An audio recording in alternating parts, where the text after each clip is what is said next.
Major cyber attacks this year, including WannaCry and Bad Rabbit. The data breaches at Equifax and Yahoo were the tip of the iceberg for cyber attacks that will target major companies in the next 5 to 10 years. For Tech Republic and ZDNet, I'm Dan Patterson with Jeff Wheatman. He is a research director at Gartner, which has recently released research that shows major cyber attacks are coming. Jeff, thanks a lot for your time today. I wonder if you could help us understand the context in which we are seeing cybersecurity, data breaches, and hacks hit the mainstream of business.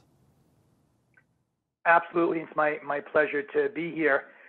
We've seen a huge sort of shift in the complexity of the ecosystems as a result of more organizations doing what we call digital business. And really what that means is we have more and more partners that we are working with, and their cybersecurity posture has become infinitely more important when we talk about what our risk is. As a result of that, we have seen more and more people get impacted by breaches and incidents in their partners and their partners' partners and their partners' partners' partners. It's no longer just about understanding whether a company you're going to do business with is creditworthy. We need to understand what their security posture is, because it's going to have an impact on our security posture. I'm glad you mentioned creditworthy, because one of the things that really stood out to me in your research was that cybersecurity posture and cyber defense abilities will become, according to your research, as important as a credit rating. Why is that? Well, I think there are a number of reasons. I think one of the reasons is really about the fact that if you could think about the metaphor when you throw a stone in a pond and you get concentric circles. Well, I may have 10 critical business partners. I may have a somewhat of a good idea about what their posture is, but each one of those partners has 10, and each one of those 100 has 10. And now all of a sudden I'm impacted by 1,000 people, organizations, partners. I don't know who a lot of them are. Historically, people would go to the credit rating agencies and they would find out the credit worthiness. But now that we're handing our data to them, data that we're legally responsible for, now that we're storing potentially our intellectual property or other regulated kinds of data in cloud service providers, we need to understand what their posture is. As a result of that, we've seen a big uptick in this market that we call security rating services or cybersecurity rating services. And what these companies do is they gather data, public and what I refer to as semi-public data. They gather that data, they run it through algorithms, and they assign independent scores about the posture of an organization's cybersecurity program, essentially. And because of this extended ecosystem and the risks of the risks of the risks of the risks, it's become more important for us to understand what the overall risk is of that expanded ecosystem. And these tools really can help there. It used to be that all you cared about was your partner going to go out of business? Were they going to default on their contracts? But now it's much, much more complex than that when they have our data and they have connections into our system. In what role does the growth of Internet of Things, artificial intelligence, and big data play in this chain that you described? Oh, in a very difficult way for us to understand. There are more and more moving parts. What we're hearing from a lot of chief information security officers, chief risk officers, basically security and risk leaders, is there are lots and lots of moving parts that they never ever had to have any kind of a handle on before.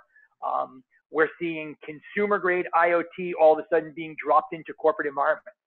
We're seeing the convergence of operational technology and internet and information technology.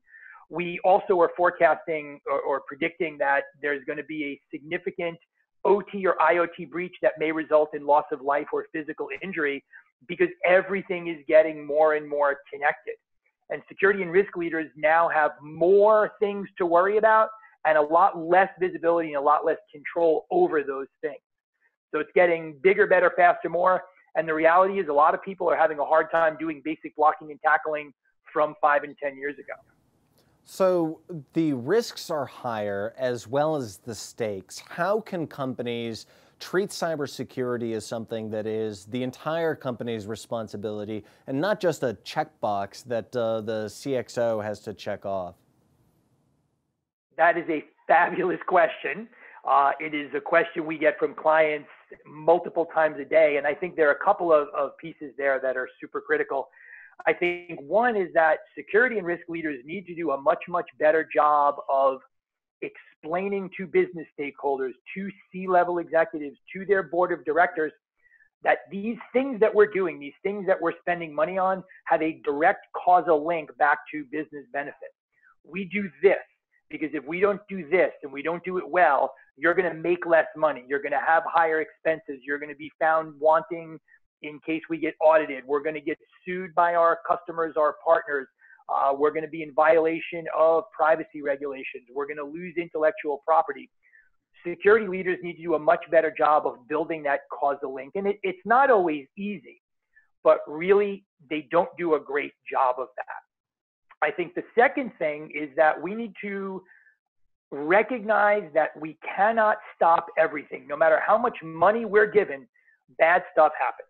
There are more bad people. They have way more free time. They have no ethical or moral quandaries or boundaries about what they do. And they only need to find one missing scale in the dragon's hide. We need to be perfect as defenders. We need to communicate that to our business stakeholders, because otherwise they say, all right, we gave you $1 million. We're good now, right? And no, we're never going to be good. It's all about continuing balance. We also need to shift away from trying to stop everything, because we can't. We need to think more about detection and response mechanisms. And we've seen some pretty bad examples of that in some of the breaches that we saw. People got breached, which happens, but they handled it very, very poorly. And then I think we also need to focus on the fact that we may have 1 million computer systems, but maybe only 100 or 500 of them have really important things on them. We need to focus our efforts on the things that matter and not treat every asset the same. To badly misquote George Orwell's Animal Farm, all risks are equal. Some risks are more equal than others, and we need to really take that kind of approach when we protect these systems, and we're not doing it. It's critically important, Jeff Wheatman, Gartner research, as every business undergoes what we call digital transformation, there are more targets and there is greater risk. I wonder if you could leave us with a few more forecasts, predictions from your latest research about the state of cybersecurity by the time we hit, say, 2020 or 2022. Absolutely. One of the things that we're forecasting by 2020, almost 2/3 of organizations that are looking at M&A activity will consider cybersecurity posture as a part of their due diligence. In other words, it's not just about financial systems. It's about what is your posture and how are we going to integrate you without causing us significant harm. We're also going to see an organization we're forecasting by 2021 that somebody will suffer a $1 billion revenue impact from a business outage, which results from malware and ransomware. And we've already come relatively close to that in the last 6 months. We also strongly believe that national authorities in the US and especially US and UK will have built centralized databases and policies so that they can capture information and hopefully be more effective at not necessarily preventing, but identifying and seeing global trends that frankly we're missing now.